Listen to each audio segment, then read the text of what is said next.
সমস্যা সমাধান অনুষ্ঠানে আপনাদের আরও আরেকবার স্বাগত জানাই।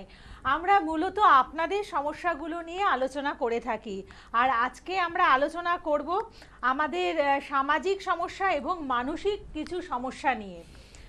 মূলত আমরা এখন মানে বেশিরভাগই মধ্যবিত্ত পরিবারকে দেখে থাকি এবং সেই পরিবারগুলো হয় অনুপরিবার। মানে এখন হচ্ছে আমাদের আগে যে জয়েন্ট ফ্যামিলি সেই কনসেপ্ট প্রায় উঠেই গেছে।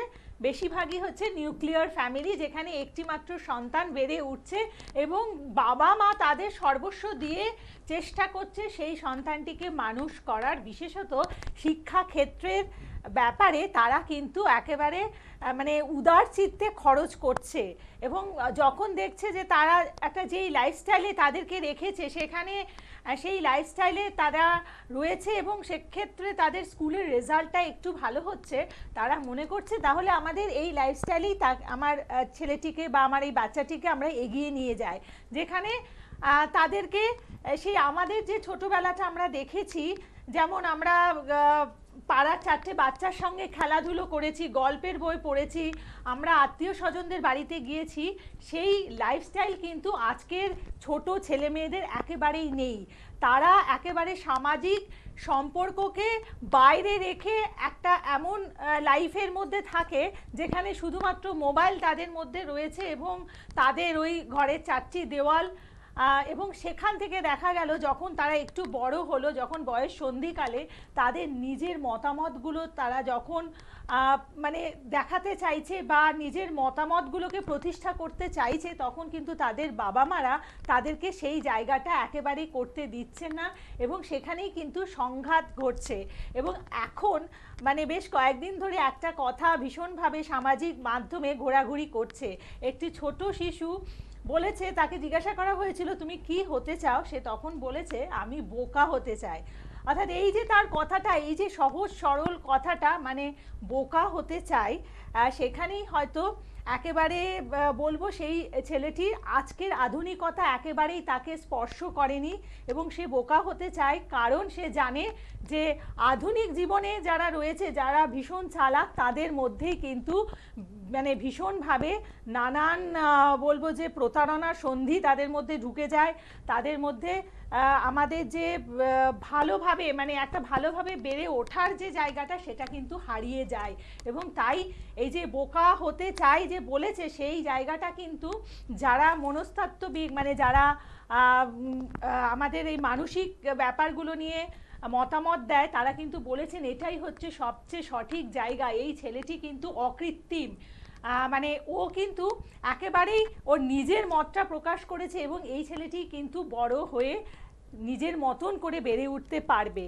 এবং তাই সেই নীরেন্দ্রনাথ চক্রবর্তীর একটি কবিতা অমলাকান্তিকে নিয়ে লেখা, যেখানে তিনি বলেছিলেন যে অমলাকান্তি রোদ্দুর হতে চেয়েছিল কিন্তু সে রোদ্দুর হতে পারলো কই। কারণ এই যে আমাদের নির্ভেজাল যে অকৃত্রিম জায়গাগুলো, সেগুলো আমরা ক্রমশ হারিয়ে ফেলছি এবং হারিয়ে ফেলছি বলেই আমাদের মনের কথাগুলো আমরা বলতে পারছি না বলেই আজকে কিন্তু ভীষণভাবে মানসিক রোগ বেড়ে গেছে, মানসিক অবসাদের জায়গাটা তৈরি হচ্ছে।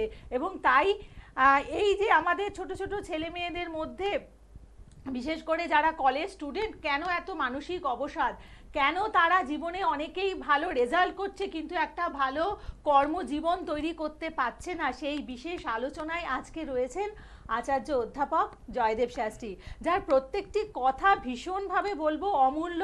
তার কথাগুলোই কিন্তু আপনাদের জীবনের আগামী দিনকে একেবারে আলোকিত করে তুলবে। অর্থাৎ এই যে বিশেষ সমস্যা নিয়ে যারা রয়েছেন, যারা বয়স সন্ধিকালের ছেলে মেয়েদেরকে নিয়ে বাড়িতে রয়েছেন, তাদের জন্য আজকের অনুষ্ঠানটি একটা অত্যন্ত উল্লেখযোগ্য অনুষ্ঠান হতে চলেছে। এবং আচার্য অধ্যাপক জয়দেব শাস্ত্রীকে আজকের অনুষ্ঠানে স্বাগত জানাই। নমস্কার। নমস্কার। জয় শ্রী ঠাকুর রামকৃষ্ণ, জয় শ্রী ঠাকুর রামকৃষ্ণ, জয় শ্রী ঠাকুর রামকৃষ্ণ। সমস্যার সমাধান অনুষ্ঠানে আপনাদের সবাইকে স্বাগত জানাই।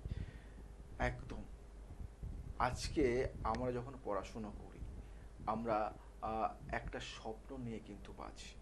আমরা যখন 7, 8, 9, 10 যখন আমরা এই লেভেল পড়াশোনাটা করি, তখন আমরা একটা স্বপ্ন দেখি। যেই আমাদের মাধ্যমিক পাশ করে যখনই আমরা 11 উঠি বা উচ্চ মাধ্যমিক আমরা যখন দিয়ে ফেলি, তখন কিন্তু আমাদের স্বপ্নগুলি কিন্তু ডাউন হতে থাকে। তার কারণ তখন আমাদের ভাবনা, আমাদের চিন্তা, আমাদের কেরিয়ারের অনেক কিছু কিন্তু ডাউন হতে থাকে। কেন? পারিবারিক দিক থেকে। অনেকেই বলেছে যে পারিবারিক দিক থেকে যে তোমাদের সাপোর্ট না থাকলে তুমি কিছু করতে পারবে না। এবং দেখা যায় তোমার যদি মনের জোর থাকে এবং তোমার যদি মনের মধ্যে সেই ইচ্ছা চাহাত থাকে, তাহলে তুমি কিন্তু সাফল্য পাবে।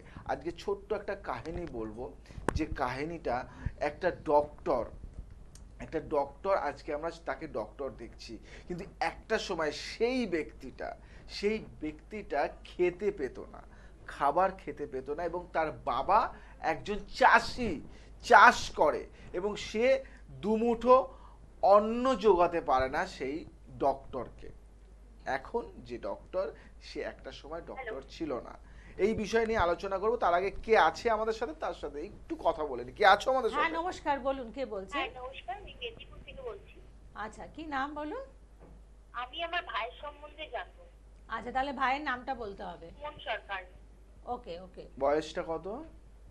বয়স বলতে এই মাধ্যমিক দেবে। মাধ্যমিক আজকে দেবে উঠেছে। মানে দেয়নি, তাই তো? না।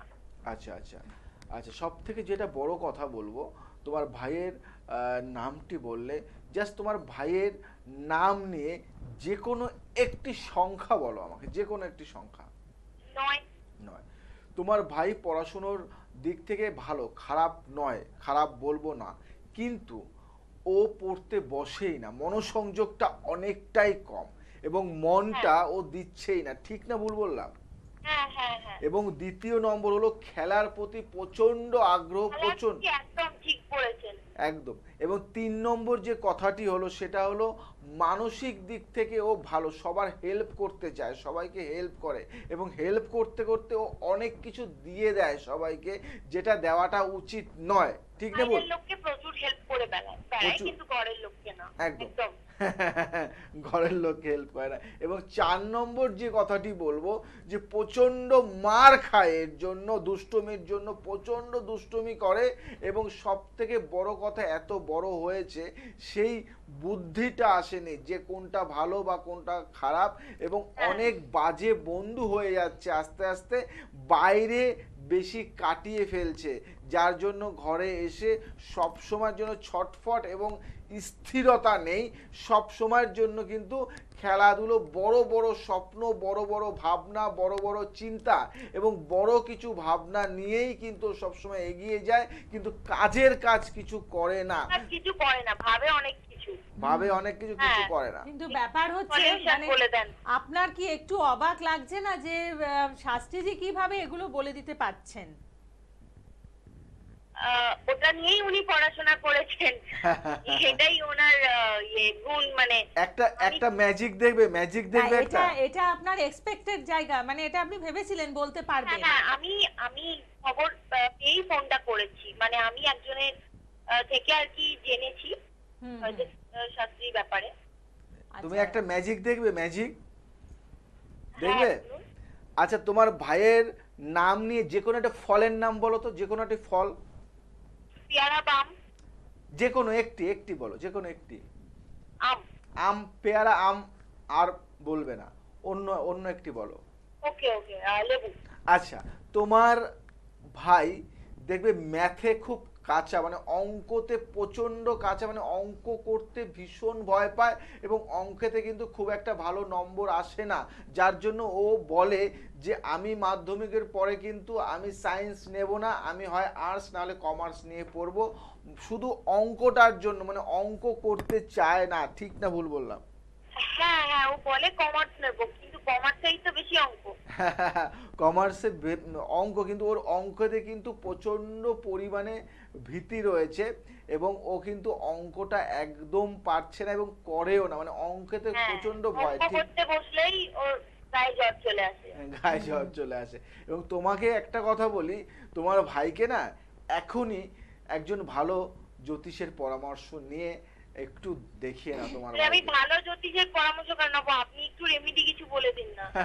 আচ্ছা, আমি বলবো, তুমি চেষ্টা করো ওকে একটু দেখানোর, কেন ওকে দেখতে হবে, বিচার করতে হবে, তারপরে কিন্তু রেমেডিসের করা। একদম, তবু একদম। আমি একটা টোটকা তোমাকে দিচ্ছি বলে, তোমার ভাইয়ের জন্য কি করবে বলো তো, সাদা চন্দন নেবে, ঠিক আছে?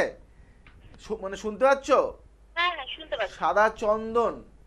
সাদা চন্দনের সাথে বিল্লমূল ঘষে আর সাদা চন্দন ঘষে তার সাথে একটু টক দই দিয়ে প্রতিদিন কপালে একটা ফোঁটা দিয়ে দেবে। কি বললাম? বিল্লমূলটা কি আমি ওই বেনে মশলার দোকানে পেয়ে যাব? না, তুমি দেখবে যারা গাছগাছরা বিক্রি করে তাদের কাছে পেয়ে যাবে, যারা শেকড় গাছগাছরা বিক্রি করে, মূল বিক্রি করে যারা, তাদের কাছে পেয়ে যাবে। ঠিক আছে? আচ্ছা আচ্ছা। ওকে, ভালো থাকো, সুখে থাকো। Okay, জয় thank শ্রীরাম রামকৃষ্ণ। ঠিক আছে, আপনি ভালো থাকবেন। এবং এই যে মানে আপনাকে নিয়ে একটা এক্সপেকটেশন মানুষের মধ্যে তৈরি হয়ে গেছে, মানে আপনি তো বলতেই পারবেন। তো মানে এই লেভেলের যদি আপনি এখানে বলেন, মানে আমাদের স্টুডিওতে বসে বলেন, তো সামনাসামনি যখন না, আসেন কেউ। একটা কথা কি জানো তো, হুম, কারণ আমি জানি, এটুকু জানি যে ম্যাক্সিমাম পার্সনের জন্ম সময় তারিখ ঠিক থাকে না। হুম, অনেক সময় তারিখ ঠিক হলেও জন্ম সময়টা থাকে না। অনেক সময় কনফিউজড, সে রাতে জন্মেছে, তার ধরো 6/7/2022, হুম, এবার 6/7 এবং 2006/7 সে জন্মেছে, কিন্তু তার সেই দিন রাত 12টার পরে জন্মেছে। এখন ডক্টরের কাছে যখন মানে দিয়েছে, যখন তোমাকে ডিসচার্জ সার্টিফিকেট, তখন দেখা গেছে যে 6 তারিখটাই দিয়েছে।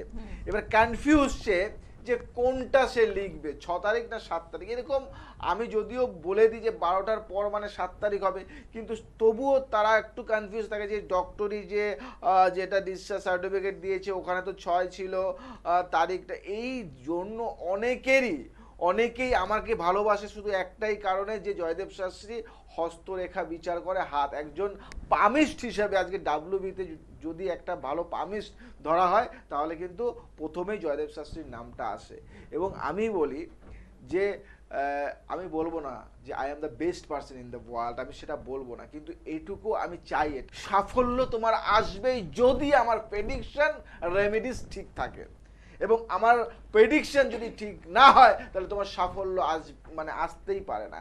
একটা ছেলে, যে ছেলেটি পড়াশোনায় ভালো হওয়া সত্ত্বেও তার বাবা আর্থিক অবস্থার দিক থেকে একটু ডাউন হওয়া সত্ত্বেও সে যদি ডক্টর হতে পারে, তোমরা কেন পারবে না? একটা ছেলে পড়াশুনো করতে করতে সে চাইছে যে আমি একজন আইপিএস অফিসার হব, কিন্তু তাকে পাড়ার ছেলেরা তাকে খ্যাপাতো, তুই আইপিএস অফিসার মানে বুঝিস আইপিএস মানে কি? সেই ছেলেটাকে খেলতে নিত না, কেন? সবাই বলতে বোকা, এ পাগল। সেই ছেলেটিকে অনেক অপমান সহ্য করতে হয়েছে, লাথি, একদম বাংলা ভাষা লাথি ঝাঁটা খেয়েছে সেই ছেলেটি। খেতে পারতো না, বিয়ে বাড়িতে গিয়ে খেতে গিয়ে সেই ছেলেটি অপমান হয়েছে, তাকে ঘাড় ধাক্কা করে বের দিয়েছে যে তুই নিমন্ত্রণ ছাড়া কেন এই বিয়ে বাড়িতে খেতে এসেছিস। তার বাবাকে এবং তার মাকে কথা শুনতে হয়েছে। মা 3বার সুইসাইড করতে গেছে, ঠাকুরের কৃপায় সে কিন্তু মরেনি। বাবা খাবার দিতে পারেনি বলে সে রেল স্টেশনে ছিল, বাড়িতে আসেনি, কারণ আজকে আমার কথা চাল নিয়ে যাব, সেই চাল সেদ্ধ করে ছেলেটি শুধু ভাত খাবে, সেই চালটা নেওয়ারও ক্ষমতা নেই। সেই ছেলে যদি আইপিএস অফিসার হতে পারে, তুমি কেন পারবে না? তার দৃঢ় প্রতিজ্ঞ ছিল যে আমি করবই। এই কিছুদিন আগে, 6 থেকে 7 মাস আগে একজন এসছে আমার কাছে। ছেলেটি ভালো পড়াশোনায়, বাবা গরিব, ছেলেটি কি করবে নিজেও জানে না, তার বাবাও জানে না, কনফিউজ, কোথায় যাবে, কি পড়বে। আমি তার হস্তরেখা বিচার করে দেখলাম, তার জন্ম ছকটি দেখলাম যে একটু গোলমাল আছে। তো তখন আমি তাকে বললাম যে তোমার হাতে আমি যেটা দেখতে পাচ্ছি যে তোমার মেডিকেল যোগ আছে, তুমি এমবিবিএস ডক্টর হতে পারো, তুমি নিট পরীক্ষা দেবে, জয়েন্ট দেবে। কান্না করে দিল আমার সামনে। তার বাবা মা ছেলে 3জন কাঁদছে, কেন কান্না করছে? সেই ছেলেটি আমাকে বলছে, স্যার আমি এটাই চাই হতে, আমি এটাই চাই, কিন্তু সবাই বলে, আমার বাবা পর্যন্ত বলে যে তুই পারবি না, কিন্তু স্যার আমি এটাই চাই হতে। আমি বললাম না বাবা তুমি পারবে। সেই বাবা বলে যে আপনি যখন বললেন আমার একটা কিডনি খারাপ। আমার স্ত্রী আমাকে কিডনি দিয়েছে, আমার কষ্ট লাগলো শুনে। সেই ফ্যামিলির ছেলেটি ডক্টর হবে, এটা আমি কথা দিলাম যে হবে, এবং ওর পিছনে আমি আছি। যদি তোমার আর্থিক অবস্থা খারাপ থাকে, তুমি যদি না পারো, আমি খরচা করে ওকে পড়াবো, কিন্তু ওকে হতে হবে। জয়দেব শাস্ত্রী এটাই, যে তৈরি করবে। ওর আছে যখন, ওর যখন যোগ আছে, ওর যখন হবে, তো ওকে হতেই হবে, সাফল্য পাবে, সাকসেস পাবে। এটাই জ্যোতিষ, এটা নয় লুটে নাও, এটা নয়। জ্যোতিষ দাও, আমি যদি তোমাকে দিতে পারি না, তুমি আমাকে তার থেকে 10 গুণ বেশি দেবে, সেটুকু আমি জানি। আমাকে দেয়, না দিলে আজকে 51 কালীবাড়ি হতো না, না দিলে আজকে বৃদ্ধাশ্রম হতো না। দেগঙ্গাতে বৃদ্ধাশ্রম হচ্ছে 51 সিটের, ফ্রি অফ কস্টে, বিনামূল্যে, কোনো পয়সা নেওয়া হচ্ছে না। থাকবে ওখানে 51টি মা, একদম ফ্রি অফ কস্টে থাকবে। এটাই জয়দেব শাস্ত্রী। আমি যেটুকু বলি, জোর গলায় বলি, কাজও করি সেরকম। আজকে পয়সার জন্য জয়দেব শাস্ত্রী কাজ করে না। দুমুঠো খেতে কি লাগে মানুষের, কতটাই লাগতে পারে। আমি যদি সবাইকে হাত জোর করে বলি যে আমি কোনো পয়সা নেব না, যদি আমার খাওয়ার জোগাড় করে দাও, দেবে না? নিশ্চয়ই দেবে। কিন্তু যেহেতু একটা প্রেডিকশন, একটা কাজ, প্রফেশনাল কাজ, জব, এটাই, তাই হয়তো কনসালটেন্সি ফিস বা কিছু সামথিং রেমেডিস চার্জ নেওয়া হয়, কিন্তু কাজ যেটুকু করা হয় সেটা সেই লেভেলের কাজ হয়। কে আছো আমাদের সাথে দেখি? বলুন। নমস্কার। নমস্কার, জয় শ্রী ঠাকুর রামকৃষ্ণ। জয় শ্রী ঠাকুর রামকৃষ্ণ, জয় শ্রী ঠাকুর রামকৃষ্ণ। বলো বাবা, বলো। আমি দুর্গাপুর থেকে বলছিলাম, অজিত সর্দার। আচ্ছা, বলুন কতদিন অনুষ্ঠান দেখছেন? এটা মানে আমাদের এই অনুষ্ঠান ফলো করছেন কতদিন? অনুষ্ঠান আমি প্রায় দেখি, অনেকদিন থেকেই ফলো করছি আমি। একটা বিশাল সমস্যায় পড়েছি, তাই আমি দাদাকে ফোন করেছি। আচ্ছা, সমস্যা নিয়েই তো সবাই ফোন করে। মানে সমস্যা আবার বিশাল হয়? আমরা বলি বিশাল সমস্যা, সমস্যা আবার কি বিশাল হয়? সমস্যা কিন্তু বিশাল। আমরা কিন্তু অনেক ফোন পাই যেখানে মানে এই অনুষ্ঠান দেখেই তাদের বেশ কিছু সমস্যার সমাধান হয়ে যায়, তারা ফোন করে জানায়। দেখো, আমি ম্যাক্সিমাম, আমি সবাইকে বলি যে ম্যাক্সিমাম সমস্যার সমাধান আমি টিভিতেই বলে দিই।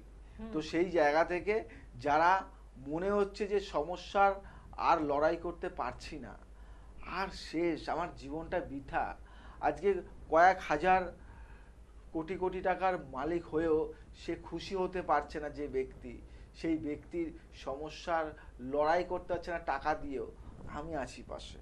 আজকে যে ব্যক্তিটা মানে সব দিকে ভালো, বিজনেস সব ভালো, কিন্তু সেই সংসারে সেই ছেলেটি, যে ছেলেটির জন্য তার জীবন, সেই ছেলেটি একদম বকায়া, একদম সেই ছেলেটি মানে মানে কি বলে, বকাটে টাইপের হয়ে যাচ্ছে, একদম মানে বাজে হয়ে যাচ্ছে, তার বাবা মার এত মানে সুনাম, সেই ছেলেটি খারাপ হয়ে যাচ্ছে, সেই ছেলেটির জন্য আছি আমি, এবং যতটা করা যায় করতে পারি। আর আজকে তুমি বলছো যে সমস্যাটা বিশাল সমস্যা, আমার এখানে যারা ফোন করে সমস্যা নিয়ে এবং সেই সমস্যার সমাধান করা, আমি এখানে বসে এখনই তোমার সমস্যাটা আমি হালকা করে দেব। বলো, আমি পারবো কি পারবো না? বলো, তুমি বলো। হ্যাঁ, একদমই পারবেন, বলো, আমি সেই আশায়। বলো তোমার সমস্যাটা কি, বলো। হ্যাঁ, আমার সমস্যাটা হচ্ছে, আমি মানে একজনকে দেখিয়েছিলাম, হ্যাঁ, তো উনি দিয়ে আমাকে বলেছিলেন একটা লিকুইডের মানে বিজনেসের জন্য। হ্যাঁ, তো আমি উনার কথা মতো লিকুইডের বিজনেসই করি, কিন্তু আমি মানে এখন পুরো ফেসে গেছি, মানে পুরো লস হয়ে গেছে আমার ওই বিজনেসে। তো আমি এখন আপনার কাছ থেকে সাজেশন চাইছি, আমি আপনার তারপরে আপনার প্রোগ্রাম দেখি। 1 থেকে 100-এর মধ্যে একটা সংখ্যা বলো, 1 থেকে 100-এর মধ্যে বলো। 85। 85, 85, 85। দেখো, ম্যাজিক দেখো, তোমাকে যে জ্যোতিষী তোমাকে বলেছে লিকুইড বিজনেস করতে, সে 100% ঠিক বলেছে। সেই জ্যোতিষীকে একটা প্রণাম করে আসবে, ঠিক বলেছে। কিন্তু দেখো ভাই, এখন লিকুইড বিজনেস তোমাকে বলেছে, এখন তুমি লিকুইড বিজনেস কি করেছো? মানে মদ না কি করেছো? ড্রিঙ্ক? হ্যাঁ, হ্যাঁ, এটাই ভাববে, মানে লিকুইড বলেছে মানে তুমি এটাই ভাববে, মানে এটা ভাববে। এখানে তো জলের হতে পারে। শোনো, আমি তোমাকে বলি, তোমার জন্য এটাই জানতে হবে যে লিকুইড বিজনেস তোমাকে বলেছে এবং লিকুইড বিজনেস তুমি করেছো, মদের বিজনেস। কেন আমরা লিকুইড বলে কেন জল ভাবতে পারি না, কেন শরবত ভাবতে পারি না, কেন অন্য কিছু ভাবতে পারেন তোমার লিকুইড ঠিক আছে, কিন্তু এখানে তোমার জন্য অ্যাপ্রোপ্রিয়েট এটাও জানতে হবে, এই বিচারটাও করতে হবে যে পার্টিকুলার কোনটা তোমার জন্য অ্যাপ্রোপ্রিয়েট। তোমার জন্য তেল, অয়েল, খাবার তেল, আবার তেলেরও ভাগ আছে। তেল মানে পেট্রোল নয়, তেল মানে কেরাসিনটা নয়, খাবার যে তেলটা, মাস্টার অয়েল, সর্ষের তেল, এই টাইপের তোমার বিজনেস, এই লিকুইড জাতীয় তোমার বিজনেস তোমার জন্য অ্যাপ্রোপ্রিয়েট এবং এই বিজনেসে তোমার উন্নতি হবে। এটা আমি সংখ্যাতত্ত্ব, ভাইব্রেশন এবং তোমার ভয়েসের মাধ্যমে আমি বিচার করে বললাম যে এই টাইপের একদমই ঠিক বলেছেন দাদা, একদমই। আপনি মানে মানে কি বলবো, আপনি ভগবানের মতনই একদম। মানে আমার যে বিজনেসটা লস গেছে লিকুইডের মানে ওই ড্রিঙ্কে, কিন্তু আমি দেখছি আমি মানে আমার বাবার ওই একটা তেলের ঘানির মানে ইয়ে ছিল, তো আমি এখন ওই বিজনেসটা চালাচ্ছি, কিন্তু আমি 1 মাসের মধ্যে দেখছি মানে আমার সংসার চলছে, এমনকি আমি যা লস হয়েছিল তার 10% আমি রিকভারি করতে পেরেছি। ম্যাজিক দেখেছো? এটাকে বলে ম্যাজিক। এটাই হলো বিচার, এটাই বিচার। মানে আমি বললাম, তুমি বললে, ম্যাজিকটা দেখো। মানে এটাকেই, এই যে তুমি লিকুইড বিজনেসটা করেছো, এটা আমি তো জানতাম না যে তোমার বাবার বিজনেস আছে তেলের। তো আজকে দেখো এই যে ভাইব্রেশনটা না, এটাকে বলে ক্যালকুলেশন, এইটাই হলো অ্যাস্ট্রোলজি। তো আজকে তুমি কোনো দিকে তাকাবে না, কোনো দিকে তাকাবে না। তুমি কি করবে?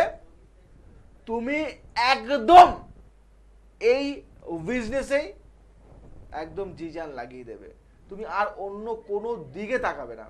কি করবে তুমি? হ্যাঁ, কি করবে? এই বিজনেসটা ছাড়া অন্য কোনো বিজনেসে তুমি তাকাবে না। পারবে তো? হ্যাঁ একদমই। আমি দেখছি, আমি জানতে চাইছিলাম আপনার কাছে। আমি তোমাকে বলবো, একটা বছর পরে তুমি আমার কাছে মার্সিডিজ নিয়ে আসবে, এত বড় কথা বললাম। 1 বছর পরে কি বললাম?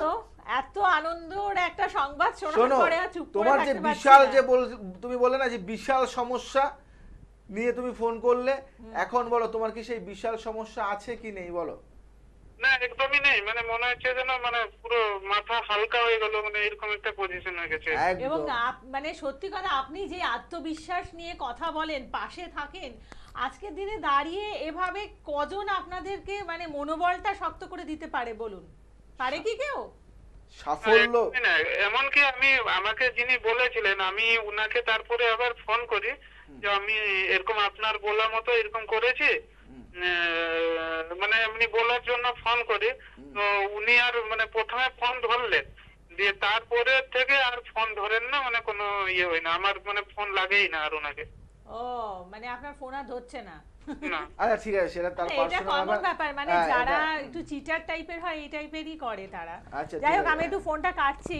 মানে আমি যেটা বলবো যে আপনি এত আত্মবিশ্বাস কোথা থেকে পান, মানে এত দৃঢ়তা, মানে কারোর পাশে যদি একজন এরকম বলার থাকে তাহলেই আমার মনে হয় তার কাজটা অনেকটা এগিয়ে যায়। দেখো আমার কথাটা কি, এরা সমস্যা নিয়ে আমার কাছে আসবে, আমি তাকে ডিটেলস বলবো আমি এরা কি বিজনেস করবে। সে আমি যদি বলি গার্মেন্টস এর বিজনেস করবে, গার্মেন্টস এর মধ্যে কি কি আছে, শাড়ি করবে না তার জামা প্যান্ট করবে, না সে লেডিস, একদম মানে এই যে নির্বাচন করে দেওয়ার জায়গাটাই তো দরকার আমাদের। এই বিষয়গুলিও কিন্তু অ্যাপ্রোপ্রিয়েট বিচার দরকার। দেখা গেল তোমার জন্য গার্মেন্টস এর আরেকটা বিষয় যেটা আমার ভীষণভাবে মনে হচ্ছে, মানে আপনি শুধুমাত্র যে অ্যাস্ট্রোলজি না, আপনার এই যে কাউন্সিলিংটাই হচ্ছে বলবো যে দেখো জয়দেব শাস্ত্রী একটা ফুল প্যাকেজ।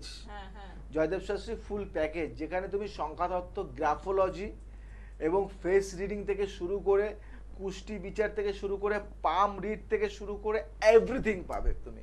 এবং যেখানে তুমি বিচার পাবে পুঙ্খানুপুঙ্খানু বিচার এবং 100% অ্যাকুরেট বিচার এবং রেমেডিস সেই লেভেলের।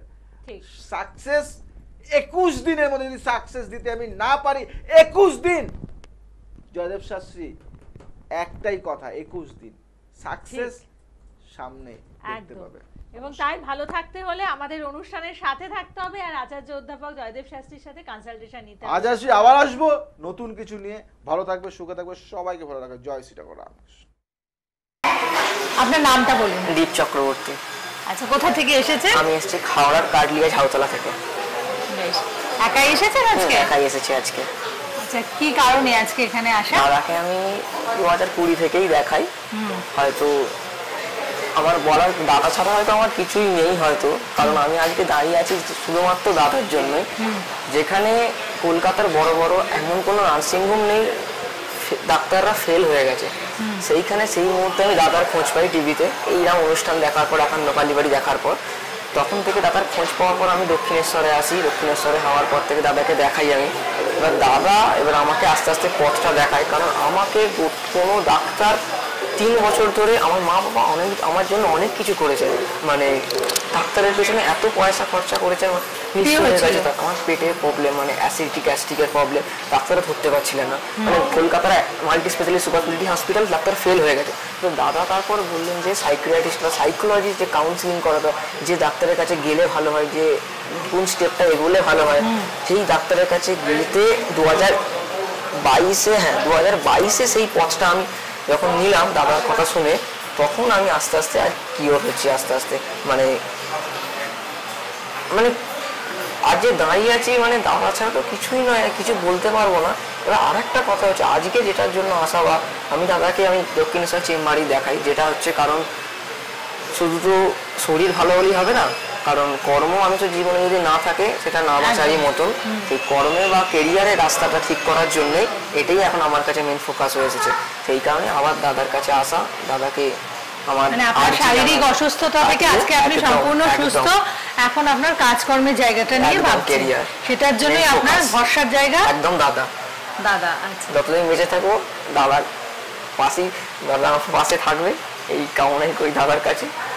আপনি কিভাবে একান্ন কালীবাড়ি মন্দিরের নাম আমি জানলেন? টিভিতে দেখেছি, টিভিতে দেখে আমি সেই প্রোগ্রাম দেখে একদিন এসেছিলাম, দেখা হয়নি, মঙ্গলবার ছিল, আমি আজকের এসেছি, এসে মানে অনেক ঝামেলা টামেলা করে এসেছি, মানে আসা পছন্দ করে না, কিন্তু আমি জোর করেই এসেছি, এসে আমার খুব মানে ভালো লেগেছে, আবার আমি বলে আসতে পারি এখানে। আর অনুষ্ঠানগুলো ফলো করেন কি? হ্যাঁ হ্যাঁ, আমি প্রত্যেকদিন দেখি, ওই অনুষ্ঠান দেখি বলে অনেকে বাড়ির লোকেরা রাগারাগি করে, কিন্তু আমি জলটা বন্ধ করে লুকিয়ে লুকিয়ে আমার নাতিকে নিয়ে আমি দেখি।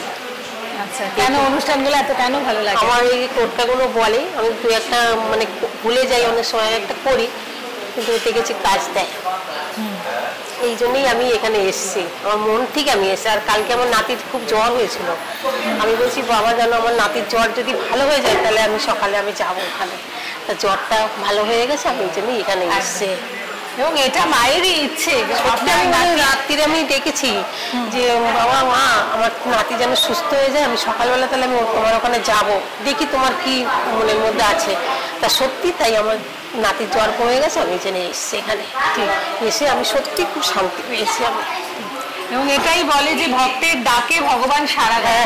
আর সেই কারণে আপনি মন থেকে যেটা চেয়েছেন, মা আজকে আপনার ইচ্ছে পূরণ করেছে। এবং আজকে একটা ভীষণ ভালো একটা অত্যন্ত শুভ তিথি আছে, কৌশিকী অমাবস্যা তিথিতে মন্দির দর্শন, সাথে আপনি যোগ্য অনুষ্ঠান দুটোই দেখে। হ্যাঁ হ্যাঁ হ্যাঁ, আমার মানে ওই নাতির জ্বরটা কমে বসেছিল, আমি বিশ্বাস করলাম মন থেকে। আমি ওরা উলুবেড়িয়া থেকে সপুত্র দিদি এসেছেন আজকে কৌশিকী অমাবস্যা তিথিতে মাকে দর্শন করবেন বলে। এর আগে এসেছিলেন, দেখিয়েছেন? হ্যাঁ, দক্ষিণেশ্বরে দেখিয়েছিলাম। আচ্ছা, তো আপনার কেমন লাগলো দেখিয়ে? ভালোই লাগলো, আমি যে সমস্যার মধ্যে পড়েছিলাম দাদা সমস্যার সমাধান করে দেবে বলেছে, সমস্যার সমাধান করে দেবে। বেশ। এবং আশা, মানে আমাদের মনের মধ্যে যদি আশাটা থাকে তাহলে আমরা অনেক প্রতিবন্ধকতা দূর করে দিতে পারি। এবং অবশ্যই সেই আশা অনুযায়ী আমাদের কিছু কাজ করতে হবে, কারণ এমনি এমনি কিছু হয় না, কোনো কিছু পেতে হলে কিছু কাজ করতেই হয়। আচ্ছা, কেমন লাগলো? একদম মানে আমাদের ইয়াং জেনারেশনের একজন ছেলে, তো এই মন্দির দেখে বা আজকে যজ্ঞ দেখে কেমন লেগেছে? যজ্ঞ দেখে মন্দির দেখে খুবই ভালো লেগেছে, এবং আমি খুব বিশ্বাসী এগুলোতে।